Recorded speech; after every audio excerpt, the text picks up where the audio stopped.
So we're going to go ahead and get started. My name is Matt Wilbanks. I'm CEO and co-founder of HelpSocial. And today we're going to be talking about the HelpSocial platform, what you can build with it, what are the use cases, different examples, and we'll take some questions at the end. So if you think of something during the presentation, there's a questions drop-down box down below in the control panel. Just submit your question there, or throw it into the into the live chat box, and at the end we'll go through these. We've already had a handful of them submitted prior to us starting today, so we'll address those. So we will go ahead and kick this off. So for our agenda today, we are going to set this up by talking about the reason why our platform exists at all. There's a problem with social media being siloed inside of an organization and usually inside of very specific software systems. We're going to talk about that a little bit and set the stage to make sure we understand why the stuff we're talking about today is important and useful and helpful. Next thing we'll do is we'll give a brief overview of our API. We're not going to get real technical. We're not going to talk about how to code something, or you know, this is not the type of a presentation that you're going to give to your team of developers. However, it's a very good overview that you'll understand what our API is capable of, so that when you get your developers involved, they understand how much easier their job is. And then finally, we'll go through a bunch of different use cases, real-life examples of how this is used. These are just a few examples of what can be done with the platform. So the real idea here is to get the creative juices flowing and get you thinking about how you can do things differently with social media. So we'll start this off with an idea that we've been talking about a lot recently. Consumer behavior is changing. We saw this back at Rackspace before HelpSocial was a company. We saw that our customers were becoming increasingly more willing to go to Twitter for help than they were to come through many of the support channels that we offered. We didn't understand this at first, but we saw this as just consumer behavior that's changing to businesses constantly being involved in social media. We very, very effectively trained our customers to expect to see us there in social networks. And so when we promote content, when we post a message, and when we try to create engagement, part of that engagement that we create is in the form of customer service questions. This is growing very, very quickly. In the customer service arena, digital is the fastest growing segment. Digital encompasses a lot of different non-voice channels. But it is very, very quickly becoming the dominant category of customer service type channels.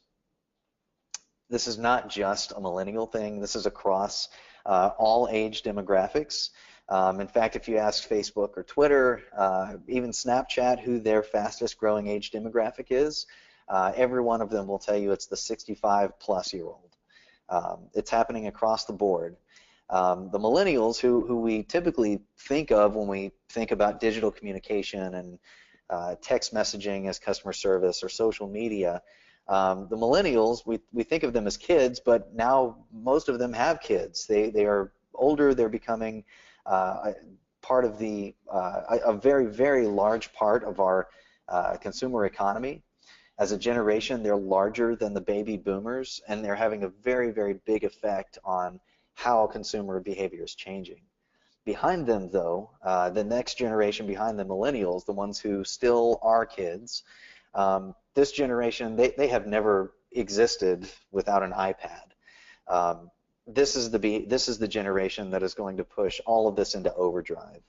And so all of the things that we're talking about today are to help deal with consumer behavior as it's changing today, but more importantly, to prepare for it as it continues to speed up and change over the next 5 years. So part of the thing that we're going to talk about today is this idea of this social media silo. So if you think about your business as this big circle in the middle of the screen, and all of the little circles are all the different departments inside. At most companies, social media usually only lives in the marketing department. When other departments want insights or reports from social media, they have to go to marketing. They're siloed from the rest of the company because usually that software that marketing is using with social media is very, very expensive, and it's usually not shared with other departments, primarily because of the cost. So when those departments have needs for it, they go to marketing. That puts extra resource constraints on that team that has to generate the reports and find the data. From a customer service perspective, this hurts the process a lot because customer service is really supported from every department across the business. But especially in large brands, it exists very, very heavily in the contact center. And so when you have this separation from one very large, fast-growing channel of customer service and social media, when it's separated from all of the rest of customer service, you have all of these really inefficient processes that are created to try to bridge that gap. This is very, very inefficient. It slows down the service process. It limits our ability to improve service levels and be consistent from one channel to another. It certainly doesn't scale. Most large brands are at the point where they have already realized this or they are realizing it. In general, as an industry, we're realizing that the same tactics that we took 5 years ago to help our customers to stay active in social media, those same approaches definitely don't scale today, and they certainly won't work 5 years from now, where things are moving. So what we're aiming for here today with talking about the different use cases of our platform is we're really talking about breaking that silo. It's the idea that no one owns any one communication channel, but everybody owns their different responsibilities with it. So an example that we always use of this is email. Marketing is a very, very heavy user of email as a marketing tool. They might send out a blast to a certain customer subset on a new feature being released. And if somebody replies to one of those emails and says, "This is great, thank you for sending this, but I have a problem with the product, I need help," marketing isn't going to handle that. They're going to forward that email to a product specialist or to somebody in the contact center. Should be no different than Twitter. Speed of response is incredibly important with social media, and so the faster we can get that message to the right person to be able to help the best, the better service experience we're going to provide. And if that person happens to be in marketing, that's great. But if that person is in the product department, if they're in the contact center, then all of these different teams need the capability of being able to answer that question over Twitter, not being siloed outside of the marketing department where they can't help at all. So what we're doing with the HelpSocial API is we're very, very simply, we're allowing social conversations to be transferred around the departments, just like phone calls. Somebody calls into the 1-800 number and they press 1 for this and 2 for that, it's going to be transferred to this person. And if the person answers the phone and they're not the right person, then they'll say, "Okay, hang on, I'll transfer you over to the contact center or to recruiting or whoever." Today, with the majority of the software applications out there, that's not possible. You can't transfer a tweet from one system to another. You all have to be using the same software. You've all got to be on the same operating plan with exactly how you're going to respond and who's going to do it. The software component, though, is a big problem. It's very expensive stuff, and like we said before, that's usually why it's siloed in the marketing department. So when we think about our API, or when many people think about an API in general, this is what you start thinking about: documentation, or maybe an open terminal session with hundreds of lines of code lines going down the screen. What we have found in our experience is that we can talk all about our API. We can talk about all the different things you can do with it and how easy it is for developers to use it, how we've thought really thoroughly about how to get involved and get started. But ultimately, what we typically find is the easiest way to think about our API is to take a look at something that was built on top of the API or built with the API. So what you're looking at right here is a screenshot of our Connect dashboard. If you're familiar with any social media monitoring type application, this is going to look very familiar to you. The functions in here, every single button, every single piece of data, just about every single thing you see visually has a component, has an endpoint in our API. And so when we go to talk to companies about different capabilities that they want to give different departments, we'll say, if you think about this conversation area right here, just the conversation area, you can take those couple of API endpoints, embed that stuff into an application you're already using, and make it show up over there. So you don't necessarily all have to be using the same software. Here's an example of how this oftentimes can look. We'll focus on just that activity with the conversation drawer open. And what a lot of companies will do, especially in the contact center, is they'll use a user interface that's already built, it already exists, and it's already built to handle digital communication going back and forth. So a good example is a live chat box. So if we take a live chat application, then very simply we can take the name and the message and we can put it inside of the place where the name and the message go. And then we can take the ability to have a conversation and we can put that right in the place where those abilities already live in the live chat application. This type of thing is very, very simple. Whenever we start talking to companies about this, there's a little bit of a knee-jerk reaction to think, oh my gosh, I'm going to need tons of developers. I'm going to be working on this for forever.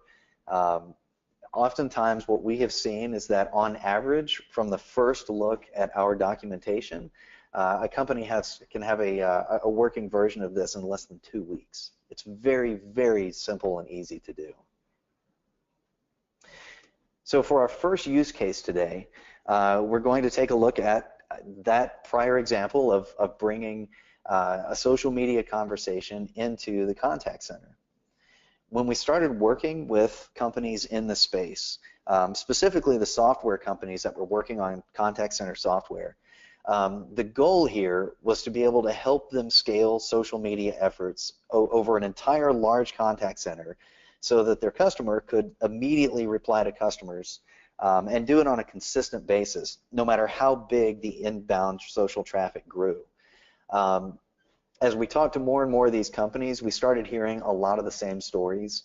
A lot of them were trying to white label third-party social media applications. Lots of these were built very similar to our dashboard. They looked very similar to that.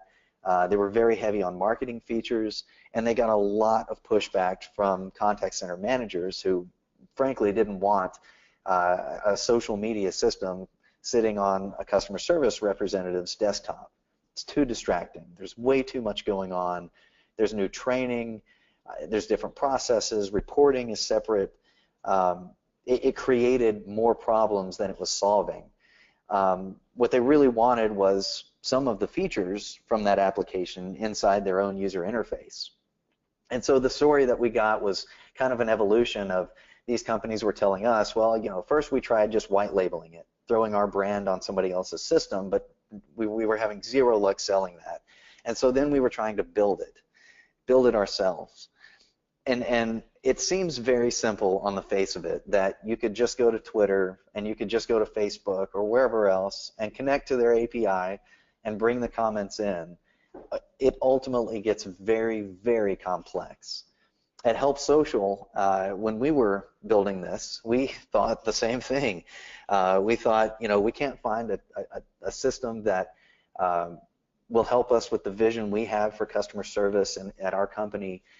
So, how hard could it be to go to Twitter and bring the comments in? It becomes very, very complex when you start building CRM type features and matching customer data and segmenting this stuff between different departments and different accounts.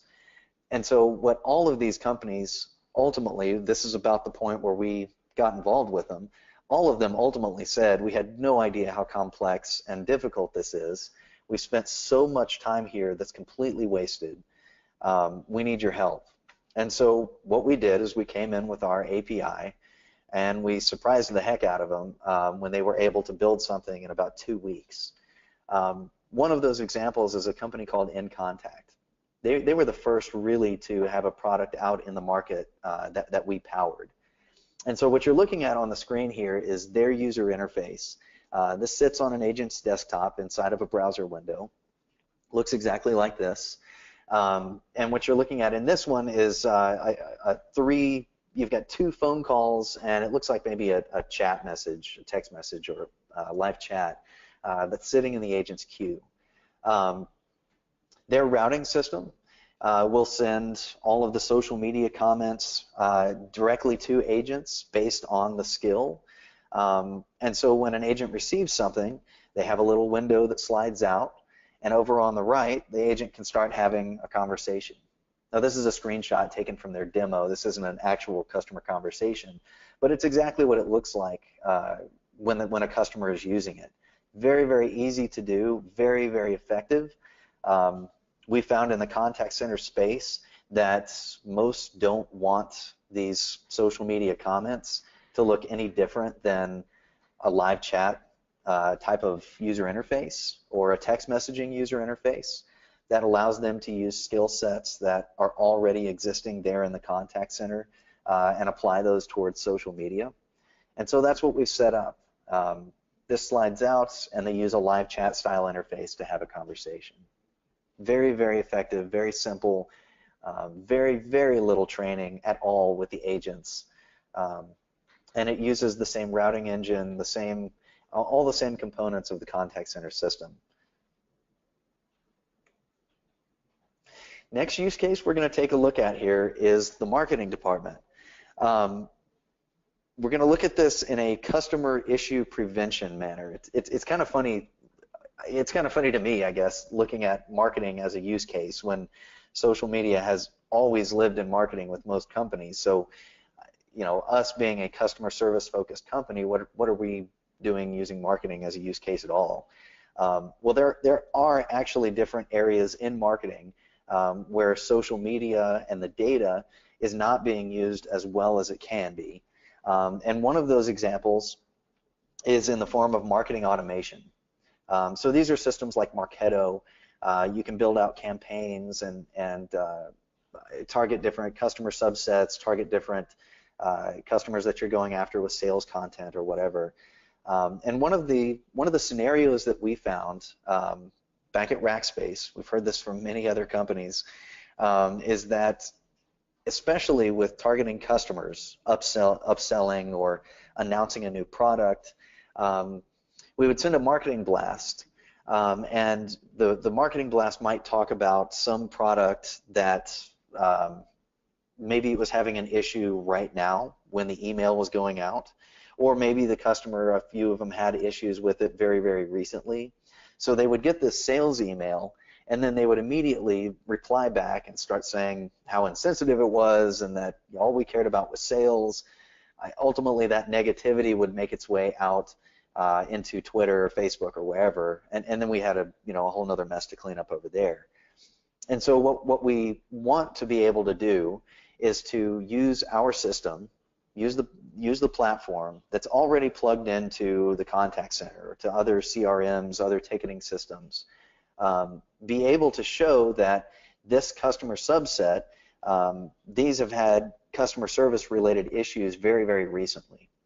So when somebody loads up their Marketo instance or whatever it is, somebody loads up their marketing automation tool, they choose a list of customers that they're going to send out a message to. Our system can plug right into that, and it can say, of these customers that you're targeting, this, whatever, 7% of them very recently had an issue. So let's automatically pull these out so you're not sending sales content out to those people, and maybe retarget them with different content, something that is helpful, or something that talks about the issue they had and ways to prevent it in the future.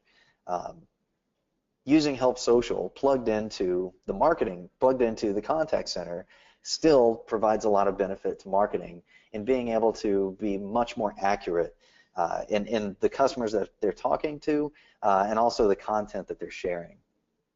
And of course, if there are any geeks out there, here's a very quick view of the API that is very, very simple to use in form of just filtering.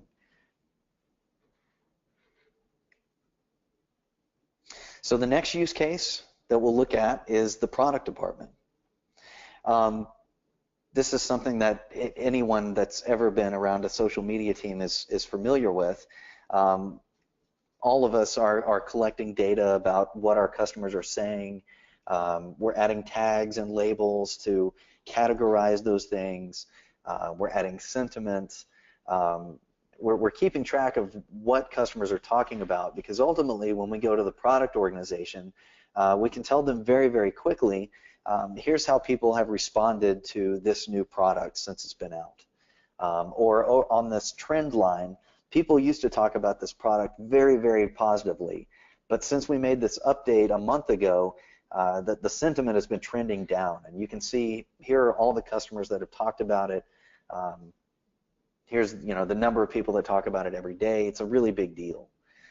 For product teams, most of them are requesting this from social media teams. They're requesting it from the contact center, and so they get this data in certainly in different formats from different systems and on different timelines.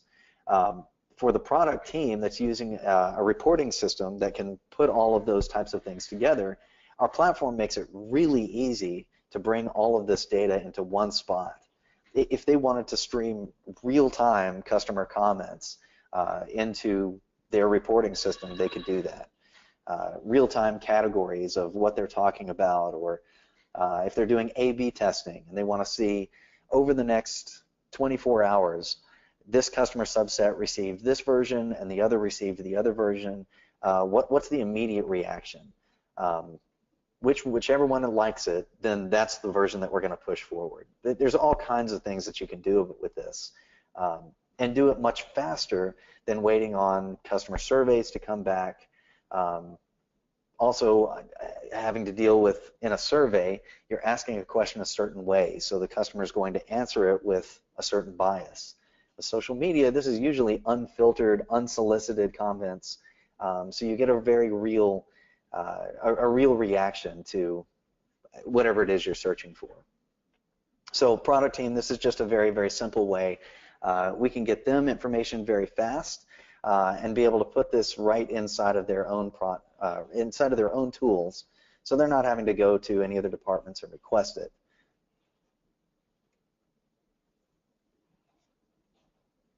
The next use case that we're looking here with recruiting, this is also a real life scenario that nearly every company deals with out there. It doesn't come up quite as much as the normal 80% of your frequently asked questions, but when questions do come up from customers about jobs listed on the website, or is this job still open, or simple questions, who is the recruiter that's recruiting for this? I'm going to be late for my interview. They're wanting to get a very, very quick answer. That's why they're coming to social media in general anyway. The problem, though, is that with most companies, the social media team has no idea who's recruiting on this job. They have no answers to generally any question around recruiting. And so then the candidate, the experience that they have with a potential employer right up front is one of just asking a simple question, wanting a very quick, simple answer, and in return they get, fill out this web form over on this web page and somebody hopefully will contact you. Or it's I'll find out and I'll get back to you, and then internally we're exchanging emails back and forth, we're trying to track down who knows the answer, and it takes forever to get back to this person. Ultimately the experience is very rarely a positive one when somebody is asking about recruiting type topics in social media. And so what we want to be able to do is to be able to take a comment, take a question, and be able to get it to that recruiter that's actually working on the job, or get it to somebody in the recruiting department that would know who to forward it to, or would know the answer. The idea here is, speed of response. We want to get on top of this very, very quickly. And so what we'll see is people will take these comments, they'll use our API, and they'll embed those functions into an applicant tracking system, or to some other human resources type of system that the recruiters are using. And they'll transfer it, so it's going from one application right to the other. The recruiters don't have to go anywhere else. It's transferred just like a phone call or an email. Oftentimes, though, what will happen is if they don't want to deal with an integration at all, they'll do something a little different. So we'll come back to the example of this activity card that's open with the conversation inside. In HelpSocial, in our platform, every single conversation has its own unique URL. And so if you take that URL and you click on it, if you're in the HelpSocial dashboard, it'll open up the activity just like you see right here, right in front of it. And whoever clicked on it can continue on with the conversation. If you're not in the HelpSocial dashboard, then what they'll do is, instead of installing any software, or instead of doing any type of integration with any other application, they'll just make it pop up in a browser window. And so with that URL, if I'm on the social media team, or if I'm in the contact center, and I have no idea who the recruiter is, or who I should send this to, but I know that my supervisor says we've got this one point of contact over in recruiting, so send everything over there, then I can take the URL, I can send them an email with the link, or I can open up instant message, or whatever our internal communication system is. I can send them that link, and then whoever they send the link to, when they click on it, it opens up a tiny browser window, and they've got it right there. They can reply to the customer, they can have a conversation back and forth, they can add notes on what happened, so everybody in recruiting and outside of recruiting stays in the know with what's going on. The point is that they were able to help this person very, very quickly. They were the best person to help, and the candidate received a really good experience on this. We see this type of use case played out a lot, not just with recruiting, but around different other areas of the business. Legal is something that every once in a while something will come up, and it's usually not worth the cost of having somebody in legal have a user account in your social media system, but you need a point of contact over there to be able to ask questions. It could be something about the privacy statement online, or an update that was made to the terms and conditions recently. Social media team is usually not going to have any answers to that stuff. So if they're able to take a URL and just send it right over to the legal team can see the context of the conversation, they can see the message, they could reply to the customer themselves if they wanted, or they could send you the answer and say this. So this is a big use case that we see. So moving a little bit out of the use cases from today that we see a whole lot, thinking more a little bit into the future, where things are headed. It's kind of fun to think about this. We've come from a place where every other call, people were asking what the next social network is that we're going to support. Is Snapchat available yet? Have they put out anything? Do you have YouTube? What are all the different social networks that you see? And then we kind of got into an area of, I don't know, maybe a year ago, 9 months ago, where nobody was asking about social networks at all. If we had Twitter and Facebook covered, they were satisfied. What they were asking about were different messaging networks, the different messaging apps that are popping up, WhatsApp and WeChat and Kik and Line and all of these different places. These are growing incredibly fast. Internationally especially, they are growing very, very quickly. Our platform now is capable of handling a few of these. We'll be handling many more as they continue to grow. Just like the social networks, wherever customer service is active, we'll follow that. But it's interesting too with that a little more recently, as the messaging networks have gotten big, all of the conversations around bots and artificial intelligence, it's growing very, very quickly too in the conversation. The whole bot ecosystem right now, or industry, maybe if it's an industry, it's still very, very immature. There's a handful of examples out there where it's being done well. There's a very large volume of examples out there where it's being done very poorly. So there's a lot of room for growth. But what we're seeing a lot, especially in the contact center space, is the Internet of Things approaching, and artificial intelligence being thought of as a way to be able to handle the gap between people and the things, or people and the systems. So if we think a little bit into the future of an Internet of Things type of customer service area, if you think about like a toaster or something in your kitchen, it's not going to be too far out where if you buy a simple toaster, it'll have a connection to your internet, and when it breaks, it'll send a signal that it's broken, it needs to be replaced. That'll be received by some artificial intelligence based application that will trigger a new one to be shipped out, and maybe notify an agent to give you a phone call that as a courtesy, we're sending you this because we just noticed it's broken. It's interesting having these conversations right now, because the businesses that are investing heavily here are trying to find a very good way to be able to communicate between their agents and their customers, the people, through digital channels. But as artificial intelligence gets more capable, as the Internet of Things ecosystem gets larger and larger, that same communication layer needs to be able to handle a steady transition from person to thing, from AI to person. There's a lot of different combinations of communication that's going on there. A lot of people think that this is way far out. We tend to believe that it is not that far out, that it's that it will be happening very, very soon. One example of this is that as we're talking to companies who are investing in these areas and they look at our platform, we're capable of doing this stuff today. If we stopped investing in our platform today, if we stopped rolling out any updates, someone could bring the HelpSocial platform in and be able to have it communicate between an artificial intelligence engine through a bot or through some other means with a thing, a toaster, or another person in a social network or a messaging app or wherever it is.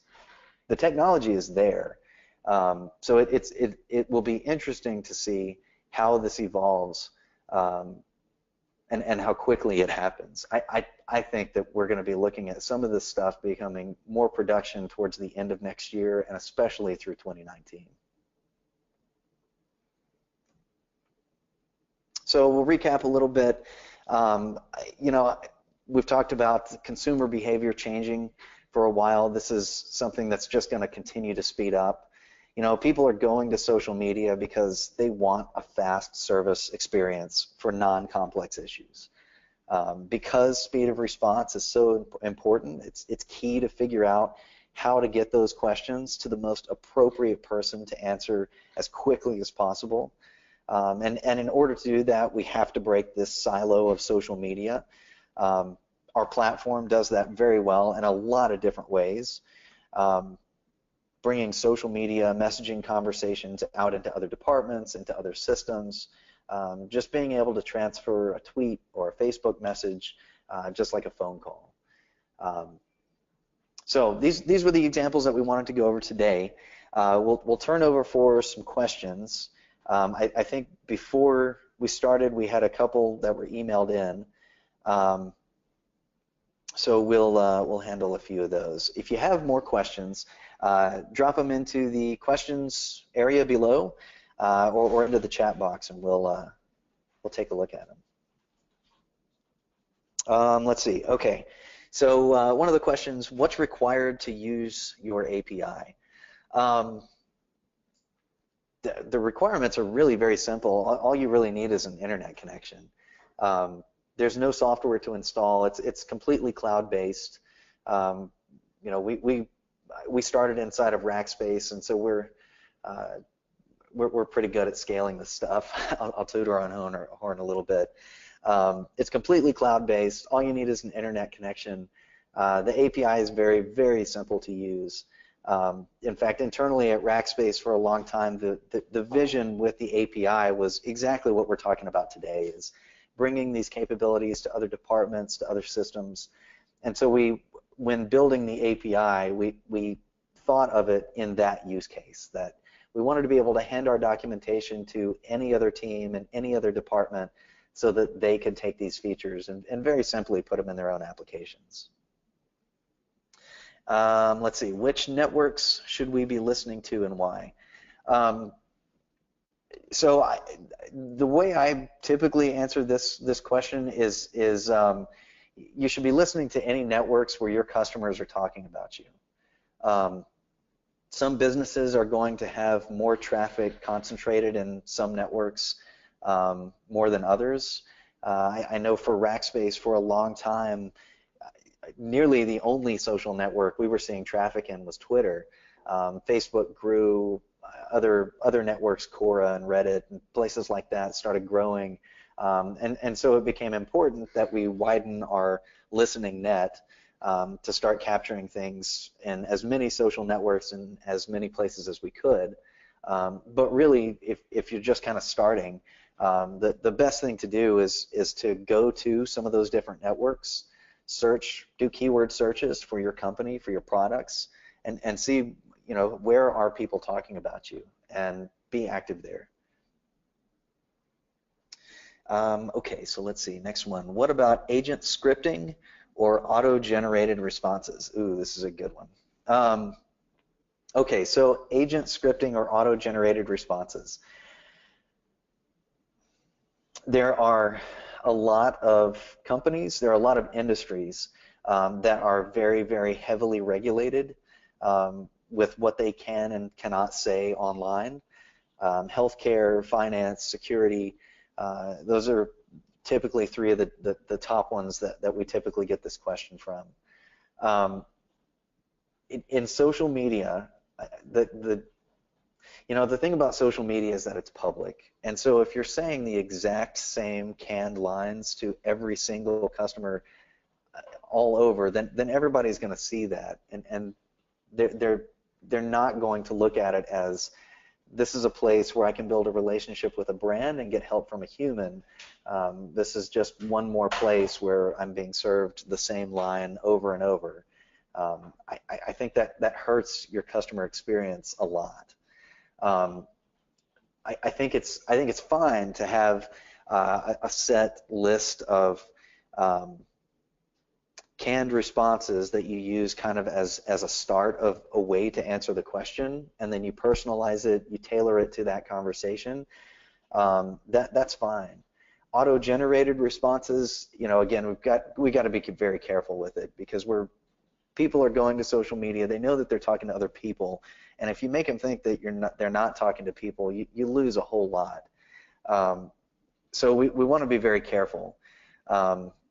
That's something that with the bots, the whole, you know, a lot of the bots out there that have not done very well. This is one of the reasons why, is that it's very obvious that the person's talking to a computer, and you know, if the point of artificial intelligence is to be intelligent and provide a quality conversation with a person, then we've got to be very careful about how we're scripting this stuff out and how we're automatically generating them.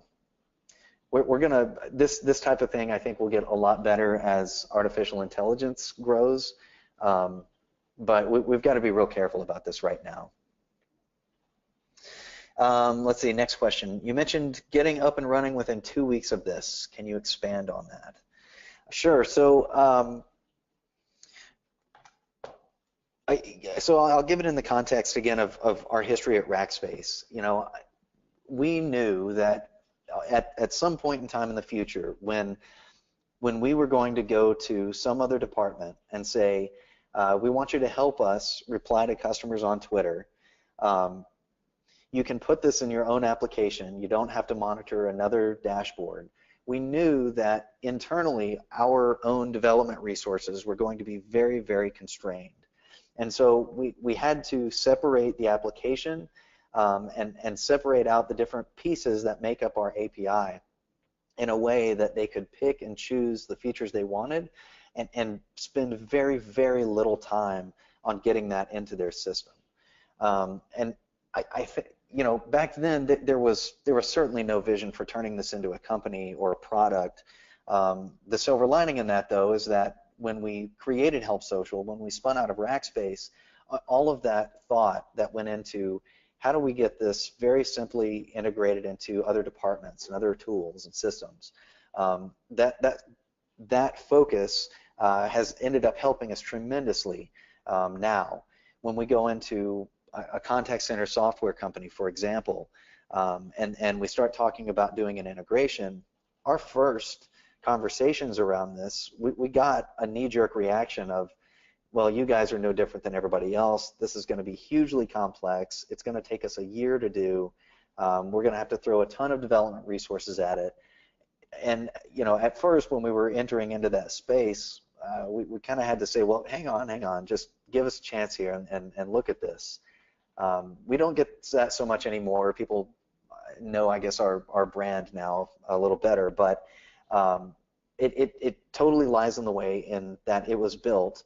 But I think also in that we have so much experience from being in the job of doing social media.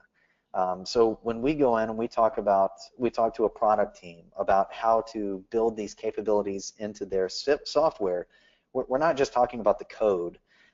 We're talking about what the end user experience needs to be like. And that end user experience is the agent that's helping the customer in social media.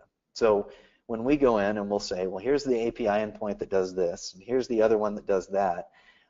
But from an agent's perspective, these are the things that matter to them. From a workflow perspective, where you make this show up matters.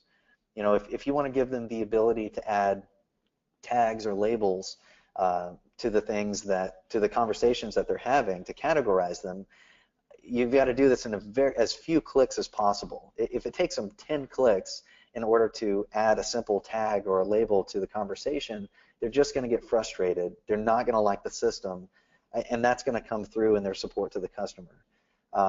So aside from the technical, from the platform side, I believe that our experience and having done the job for nearly 5 years before we created HelpSocial, I believe that comes through a lot in our conversations so that we can guide people on, you know, how they should build it, what it should look like, how it should function.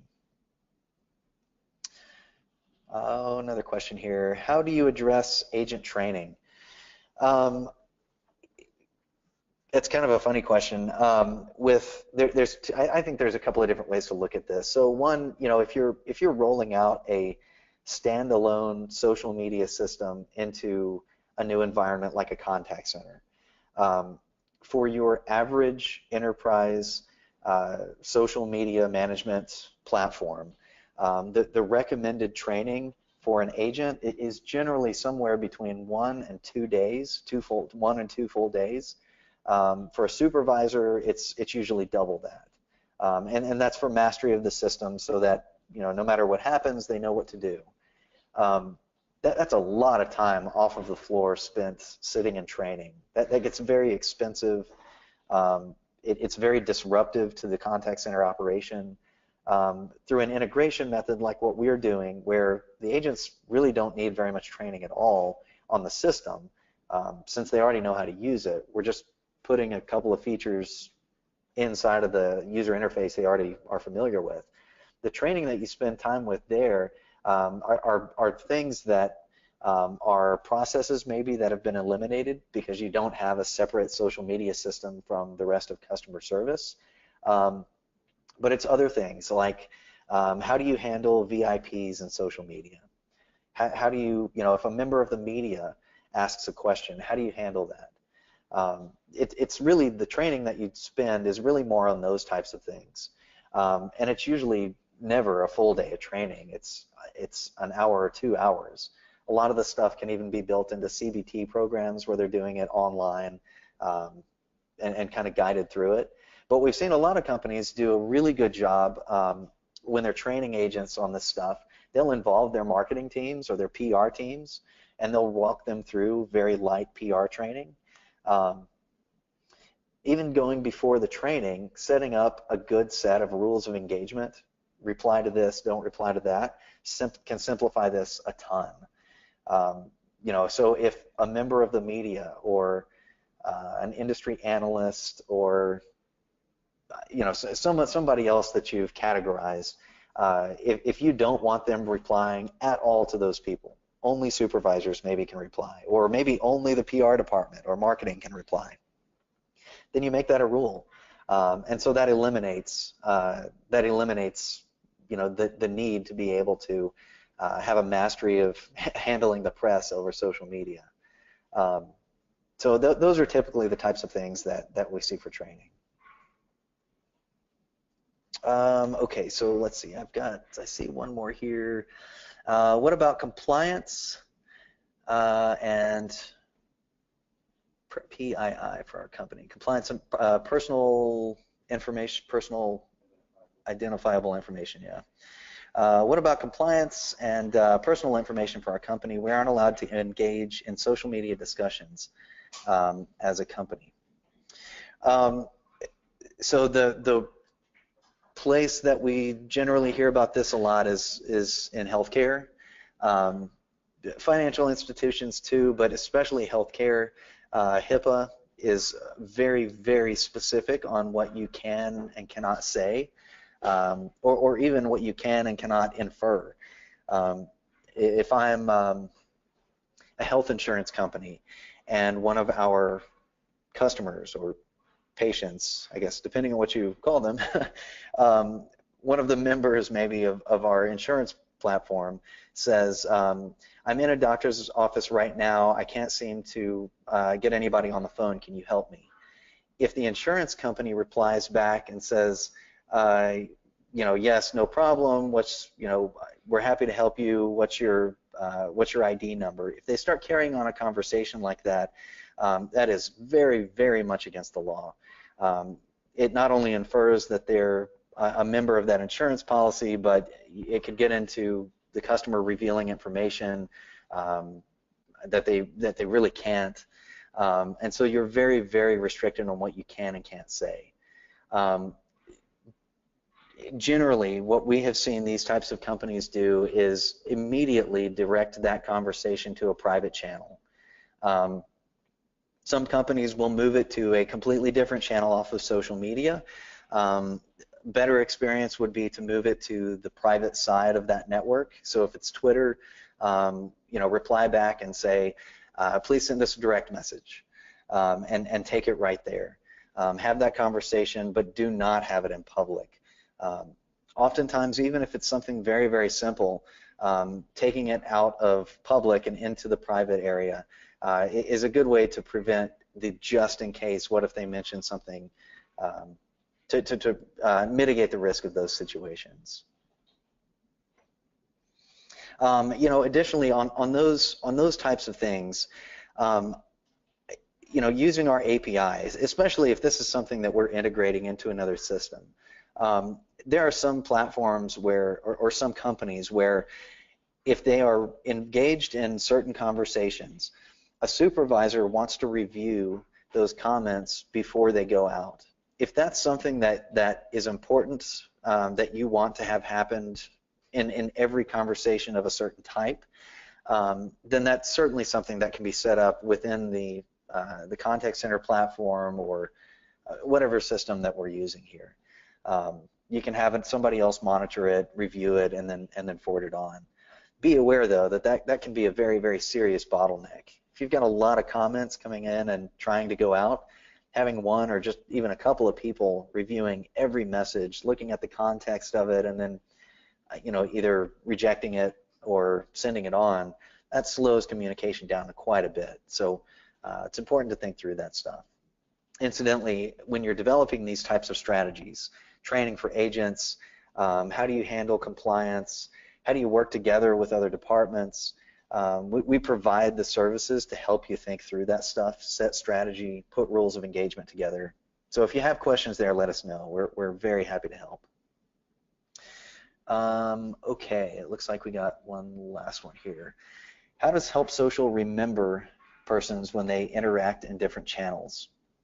Is authentication a feature, a database to capture the identities? Okay, so what they're talking about here is within HelpSocial, our platform remembers who people are. So if it's a customer, then every single time they send a message in, the agent who sees that message is going to know that this is customer number 123. You know, maybe they've got a Salesforce account, or here's the latest open tickets in Zendesk. Our platform is built very, very much like a CRM is. There's a lot of people who have categorized our platform as kind of a social CRM. Maybe it is, I don't know, but it's certainly built very similar to one. And so we can do a couple of things. So the first time somebody sends a comment and the agent asks, what's your user ID, or what's your email address, or whatever record they're organized under, that agent then attaches that to the customer record. And so from that point moving forward, because that initial interaction happened, you now know that this is customer number 123 every single time they post. Additionally, our platform will combine different social profiles together. So if they tweeted the first time and then they came through Facebook the second time, you can link those two together. So no matter where they're tweeting or posting or commenting from, this is customer 123.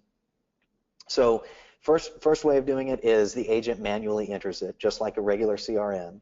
The second way is that if you're using Salesforce, or if you've got some other sugar CRM maybe, or you've got some other customer record database, even doing this with employees using a global address list, you can set up a very, very simple script to take the name and other information that comes in with the comment, go to whatever the database is, and search through there.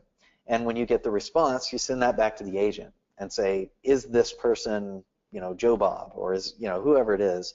The agent says, yes, this is that person, and now those two are linked. You can do this programmatically, you can do this automatically, so the agent's not always involved, but if there's confusion about, whether this person is the person in the CRM or not, in the database or not, then a lot of times it helps to have that come up in front of the agent so that they can distinguish it. They can make the selection. A lot of different things that you can automate, different things that you can do.